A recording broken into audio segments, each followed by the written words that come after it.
दर्शक मित्रों, welcome back to Astro Modi. Astro Modi में आपका हार्दिक स्वागत है। आज हम फिर से बात कर रहे हैं जन्म कुंडली के कुछ बेसिक कॉन्सेप्ट के बारे में, बेसिक प्रिंसिपल के बारे में, क्योंकि काफ़ी लोगों की क्वेश्चन थी और काफ़ी स्टूडेंट है उनकी भी क्वेश्चन है कि हमें बेसिक फिर से सुनना है और फॉलो करना है। जन्म कुंडली में सबसे पहले आपके सामने जो जन्म कुंडली उसमें हम सबसे पहले ये देखेंगे कि जन्म कुंडली का पहला हाउस जो है वो क्या बताता है। जन्म कुंडली का पहला हाउस है वो बताता है जन्म कुंडली का फिजिक्स, जन्म कुंडली का बॉडी, यानी कि आपकी अगर जन्म कुंडली आपकी फर्स्ट हाउस है तो फर्स्ट हाउस ये बताता है आपकी पर्सनालिटी कैसे रहेगी, आपकी बॉडी कैसे रहेगी और आपकी ओवरऑल हेल्थ कैसे रहेगी, लाइफ में सक्सेस फेल्योर का रेशियो भी कैसे रहेगा, वो जन्म कुंडली के पहले घर से ही मालूम पड़ जाता है। जन्म कुंडली का सेकंड हाउस यहाँ पे बताता है धन लाभ, धन संचय का, यानी कि जन्म कुंडली में जो सेकंड हाउस है वहाँ पे आपके जीवन में धन संचय का योग कैसा है।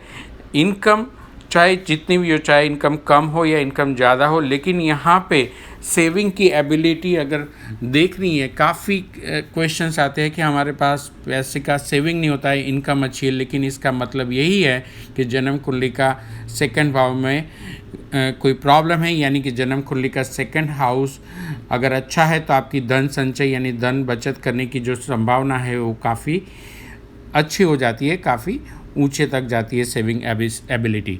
जन्म कुंडली का तीसरा भाव बताता है आपके पराक्रम के बारे में, कि आपकी हार्ड वर्किंग एबिलिटी कैसी रहेगी, उसके बारे में भी जन्म कुंडली का ये तीसरा भाव बताता है।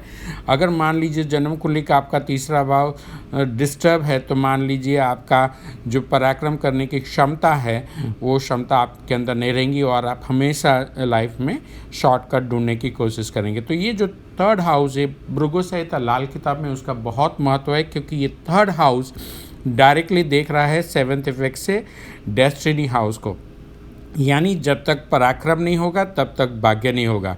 तो जैसे जैसे लोगों के क्वेश्चंस आते हैं कि भाग्य कैसा है, भाग्य का सबसे बड़ा बेस ही पराक्रम है। अगर आपकी जन्म कुंडली में थर्ड हाउस काफ़ी अच्छा है, मान लीजिए पराक्रम काफ़ी अच्छे है, तो फिर आपका भाग्य भी काफ़ी प्रबल रहेगा। जन्म कुंडली का जो चौथा घर आप देख रहे हैं वो it is all about your happiness, क्योंकि वो खुद का घर है। आपका खुद का घर कैसा रहेगा, आपकी मदर के साथ आपकी कैसी रिलेशन ब्लेसिंग कैसे रहेंगे, उस बारे में बताता है। आपके व्हीकल्स कैसे रहेंगे, आपकी प्रॉपर्टी कैसे रहेगी। तो जन्म कुंडली का फोर्थ हाउस वो एक बेस माना गया है, उसको एक जन्म कुंडली का हार्ट माना गया है, और ये चौथे हाउस से हमें मालूम पड़ेगा कि हमारी ओवरऑल लाइफ में हैप्पीनेस कैसे रहेगी। जन्म कुंडली का पांचवा घर बताता है आपका पूर्व जन्म भी बताता है, और जन्म कुंडली का पांचवा घर ये भी बताता है कि आपके बच्चे कैसे रहेंगे। जन्म कुंडली का पांचवा घर ये भी बताता है कि आप पढ़ाई में कैसे रहेंगे। कुल मिला के पांचवा घर जन्म कुंडली का इतना इम्पोर्टेंट हाउस है कि जहाँ पे आपको पूरी लाइफ की स्पैन मालूम हो जाती है, क्योंकि अगर आपने पढ़ाई अच्छी की है तो ऑब्वियसली आपकी कैरियर अच्छी बनेगी। अगर आपके बच्चे अच्छे हैं तो यानी आपकी एक ओवरऑल रिटायरमेंट लाइफ अच्छी रहेगी। तो ये जन्म कुंडली की पांचवी जो परिस्थिति है, पांचवा घर वो त्रिकोण का घर माना जाता है। आप देख सकते हैं कि 1, 5 और 9 वो एक ट्रायंगल बनता है। 1, 4, 7, 10 जन्म कुंडली का बेस है, केंद्र स्थान माना गया है। तो कुल मिला के 1, 5, 9 और 1, 4, 7, 10 को विष्णु और लक्ष्मी के घर माने गए हैं, और इसको हम विष्णु लक्ष्मी हाउसेस भी बोलते हैं, 1, 5, 9 और 1, 4, 7, 10। सो जन्म कुंडली का पांचवा घर आपकी पढ़ाई के बारे में, आपके बच्चों के बारे में और आपके पूर्व जन्म के बारे में। जन्म कुंडली का जो छठा घर है वो आपके रोग और शत्रु के बारे में बताता है।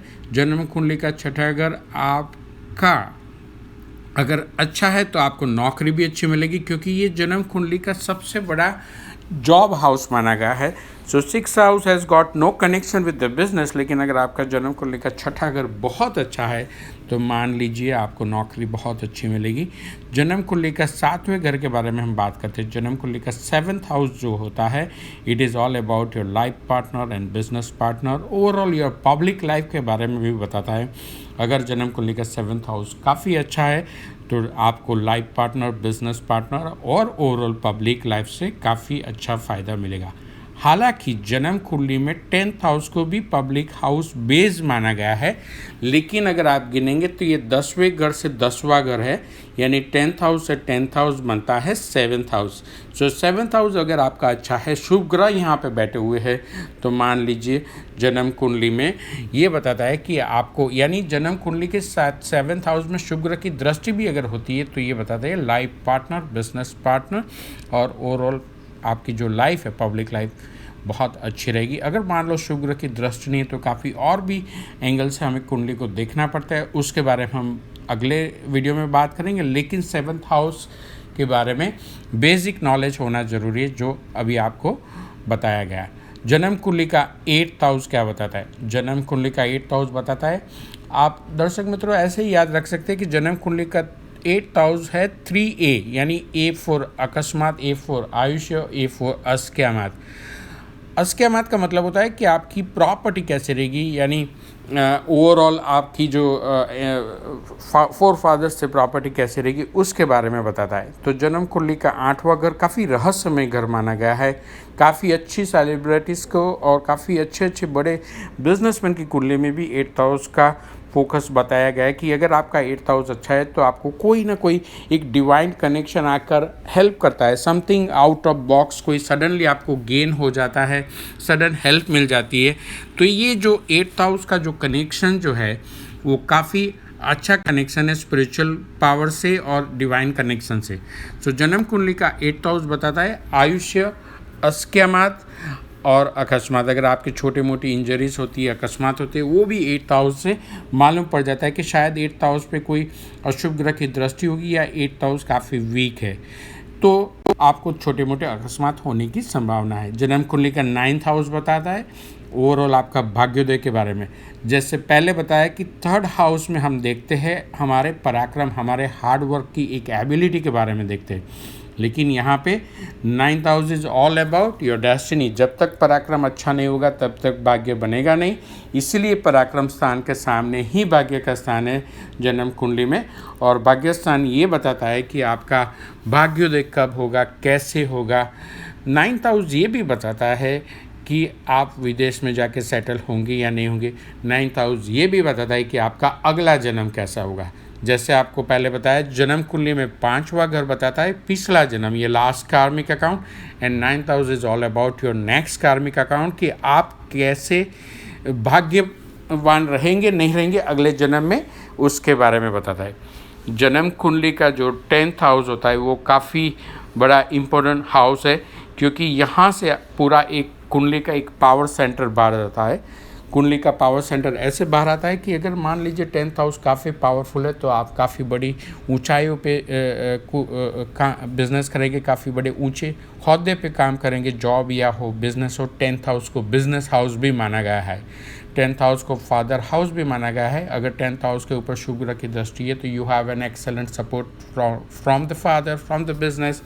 ओवरऑल आपकी public life is going to be a super and duper, अगर आपका 10th हाउस जन्म कुंडली में काफ़ी स्ट्रॉन्ग है।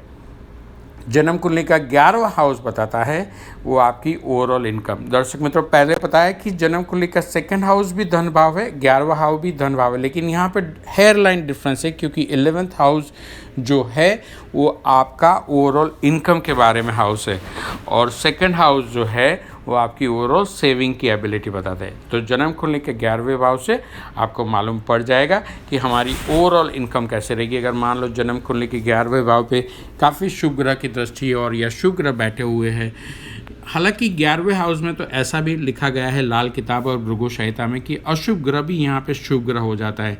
तो 11th हाउस में जितने ज़्यादा आपके प्लेनेट है, मान लीजिए आपकी इनकम की एबिलिटी इतनी ज़्यादा बढ़ रही है।